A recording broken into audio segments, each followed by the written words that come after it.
After my high school bully died, his ghost kept tormenting me. I still remember the play when Mason Gardner died. It was a designed run, should have been routine. But he got sandwiched between two linemen, and the bigger one caught him helmet to helmet. He lay on the ground, not breathing as the crowd stood silent. Girls were crying. All I could think was that God had finally answered one of my prayers. "What the hell are you so happy about, fat boy?" said a voice, and I looked over to see Mason sitting in the empty seat right next to me. I sat paralyzed and lifted my hand pointing out to the field. "Would you look at that?" "Yes, I bid it," he said. He didn't even seem bothered, more like amused. "Bet you thought this was gonna be the best day of your life, huh? I wouldn't bet on it, you little fucking piggy. Now I'm gonna be with you 24/7. I'm gonna watch you piss. I'm gonna watch you shit. I'm gonna watch you stuff that little piggy face. Welcome to the suck, fat boy." I grew up in the middle of nowhere, California. There wasn't much to do there, and since 8th grade, Mason Gardner's favorite hobby was making my life hell. At least before he died, I'd been able to escape him whenever I went home, retreating into a world of books and video games. After school, I'd usually try to bike home before I saw him, then plop on the couch and devour a bag of chips while I tore through old Arthur C. Clarke novels or played League of Legends. Now, there was no retreat. Mason was always there, lurking over my shoulder, whispering in my ear. "No wonder you're still a virgin," he'd whisper. "The only exercise you ever get is lifting up Doritos to your disgusting little mouth.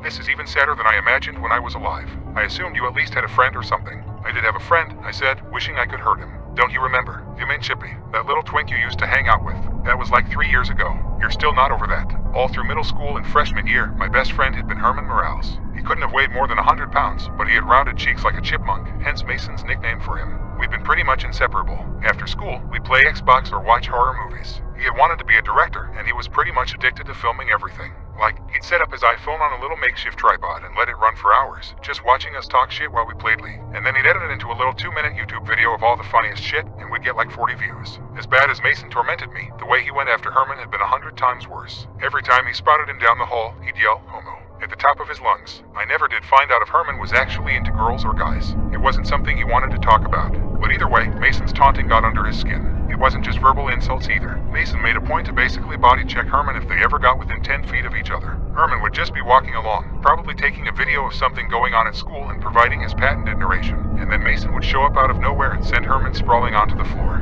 At one point, it had gotten so bad that Herman actually edited a body check Megamix video of himself getting hit like a dozen times. Then he overlaid it with this pretty catchy club beat, occasionally punctuated with Mason screaming "homo" at the top of his lungs. I told Herman to show it to the principal, but he just worried it would make things worse. He posted it on YouTube and got like 10 views. And then one day I got a haul from Herman's mom. I could tell she was crying, struggling to tell me something in her broken English. "Herman dead," she said, thought sobs. "Herman died by rope." Almost no one came to the funeral. Herman didn't have many friends at school, and his mom's friends had their own hang-ups, both about suicide and the rumors Herman was gay. His mom said a brief eulogy in Spanish that I didn't understand, and then they asked if anyone else wanted to say a word or two. I had a million things to say, about how I wished I'd said something earlier or stood up to Mason. I wished I could have said that the world lost an awesome future film director, not to mention just a funny, good dude. But I was a coward. I sat silently in my chair as the moment passed. The funeral ended without another speaker coming forward. "You didn't even get up to talk about him," laughed Mason. "I always knew you were a pussy, but now that I can read your thoughts I can see you're really a pussy." "Shut up," I told him. "Just go the fuck away." "Oh, I'll go," he said,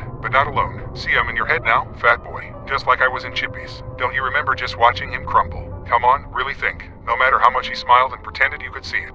Every little word I said to him. Every time I tackled him in the middle of the hall. "Well, guess what, piggy? That's you now. Except, with you there's no escape." And Mason wasn't kidding. All night, he'd keep me up making oinking noises or screaming for me to wake up. At school, every time I walked by a cute girl, Mason would remind me how disgusting she thought I was. Every time I lost my breath climbing stairs, he'd oink again. And I have to admit, it got to me. Because it was never going to end. He was just going to stay in my ear forever until I chose to end things. It was just a matter of how long I could hold out. The worst thing of all was that everyone at school was mourning Mason's loss. The guys on the team dedicated the rest of the season to him. Girls came out of the woodwork, saying they dated, vying for sympathy. Random guys who barely knew him talked about what a fun dude he'd been. And Mason ate it all up.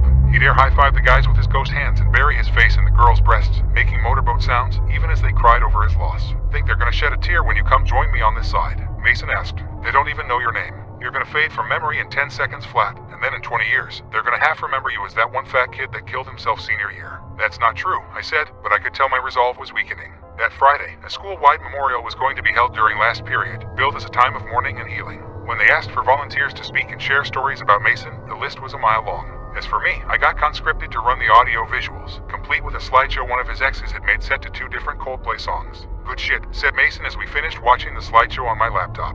I think I'm going to let you live until after the memorial. It's gonna be sick. Not a dry eye in the house. The rest of that week would have been bad enough, but then something even worse happened. Mason learned how to hurt me physically. It started with the slightest of taps. I woke in the middle of a storm and assumed water was dripping from the ceiling and down into my face. It wasn't until I opened my eyes that I saw Mason standing over me, flicking my nose with a calloused finger. "Got your nose, piggy?" he whispered. From there it got worse. I'd be walking down the hall at school, only to trip seemingly out of nowhere, my papers flying everywhere. Mason thought it was just about the funniest shit he'd ever seen. Why'd I waste so much time tackling Chippy? He asked. "You're way funnier when you fall. Chalk it up to life's regrets, I guess." Then, as I was walking home, he tripped me right by a busy street and I went tumbling into traffic. For a moment, my heart beat 200 beats a minute as I watched a minivan bear down on me. Then it swerved at the last second. I was alive. Over on the sidewalk, Mason laughed and laughed as I lay in the street trembling. And for the first time, I was truly afraid of him. Not as some annoyance, but as something inhuman, some kind of embodiment of inevitable death. Maybe he'd drive me to do it myself. Maybe he'd do it for me. Either way, I knew I couldn't beat him. "Not long now," he smirked. I know. I want you there for the memorial. But watching you get pancaked would have been fucking funny." Finally, the day of the memorial arrived. For all I knew, it was going to be the last day of my life. I ate ice cream for breakfast and walked to school on full autopilot, like I was already dead inside. At the assembly, we listened to speech after speech about Mason. How he always made everyone laugh. I played a highlight reel of his best games, and the crowd ate it up, erupting as if the touchdowns were happening in real time. "God, what a fucking reel," said Mason. "I definitely could have gone pro. That's the thing that pisses me off most about you, you fat fuck. You're still alive, and I'm here. And you're not gonna do shit with your life. I could be scoring TDs and banging the rest of the cheerleading team. And you're sitting on your ass playing games and crying yourself to sleep." The highlight reel ended. It was time for the slideshow now, the capstone on Mason's glory. Mason beamed as the crowd grew silent. My hand hovered over the play button. "What are you waiting for, piggy? Play it." But I was too busy accessing my Google Drive and navigating to old videos. I'd kept Herman's work, you see, every last minute of it. I switched the mic in the booth to live and spoke. "And now, one last video to help us remember Mason Gardner," I said. "Please enjoy." "What the fuck are you doing, piggy?" Mason asked.